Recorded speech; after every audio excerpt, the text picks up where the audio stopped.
In the cozy, sun-drenched living room of a small house on Elm Street, 7-year-old Allie sat before a grand piano that seemed far too large for her. Allie was obsessed with the Moonlight Sonata.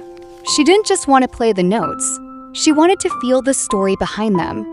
But every time she reached the difficult middle section, her fingers would stumble and a dissonant clank would ring out.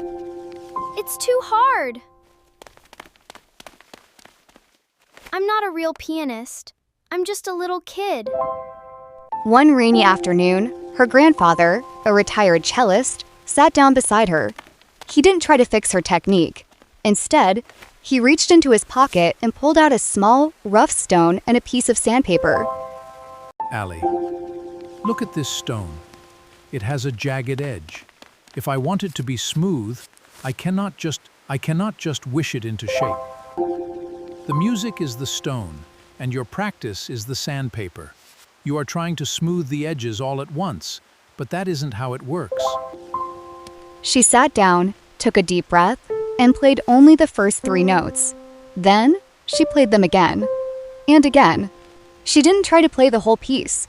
She spent 20 minutes just perfecting those 3 notes until they sounded like a gentle sigh. Days turned into weeks. There were still frustrated moments, but whenever she felt like quitting, she remembered the stone. She learned that mastery wasn't a sudden explosion of talent. It was the quiet, steady accumulation of small, patient efforts. The night of the grand recital concert came. Allie, now 8, climbed onto the bench. The lights felt bright, and her heart drummed against her ribs. She placed her small hands on the keys and closed her eyes. She didn't try to impress the crowd. She simply remembered her sandpaper. She played each note with the same deliberate care she had practiced at home. As the music swelled, the audience fell into a deep, heavy silence, completely spellbound by the child who played with the soul of someone much older. When she finished, the silence lingered for a second before erupting into applause. Allie wasn't thinking about the cheers.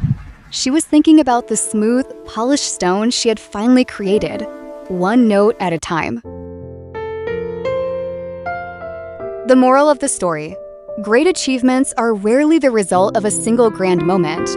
They are the product of small, consistent actions repeated with patience and persistence. The end.